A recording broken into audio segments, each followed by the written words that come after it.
కలియుగంలో అందరినీ కూడా ఉద్ధరించడం కోసమని చెప్పి వచ్చినటువంటి అవతారం శ్రీ వెంకటేశ్వర అవతారం. అందుకే వెంకటాద్రి సమంస్థానం బ్రహ్మాండే నాస్తి కించన వెంకటేశ సమోదేవో నభూతో నభవిష్యతి.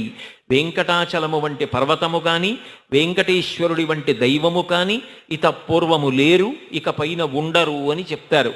అంతటి దయామయుడైనటువంటి పరమాత్మ శ్రీకృష్ణావతారం పరిపూర్ణావతారమై మిగిలిన అవతారముల యొక్క తేజస్సునంతటినీ తనలో ఐక్యం చేసుకున్నట్టే మిగిలిన అన్ని అవతారముల యొక్క వైభవాన్ని తనలోకి తీసుకుని మహానుభావుడు కరుణామూర్తి అయి నిలబడి మన పాపములను తొలగించి ఆర్తత్రాణ పరాయణుడై ఆపదముక్కులవాడై రక్షిస్తున్నటువంటి అఖిలాండకోటి బ్రహ్మాండ నాయకుడు శ్రీవేంకటేశ్వరుడు.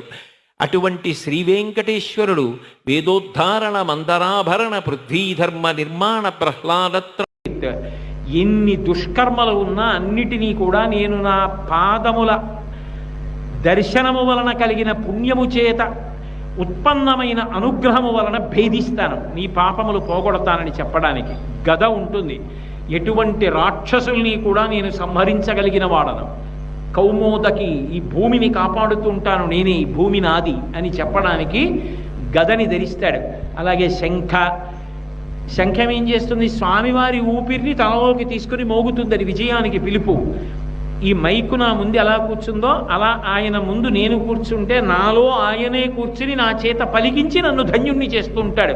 నా చేతి శంఖము నా ఊపిరి చేత మోగినట్టు నా అనుగ్రహము కలిగిన నాడు నా వాక్కులు నీ నుండి బయటికి వచ్చి నా శంఖమవుతావు నువ్వు.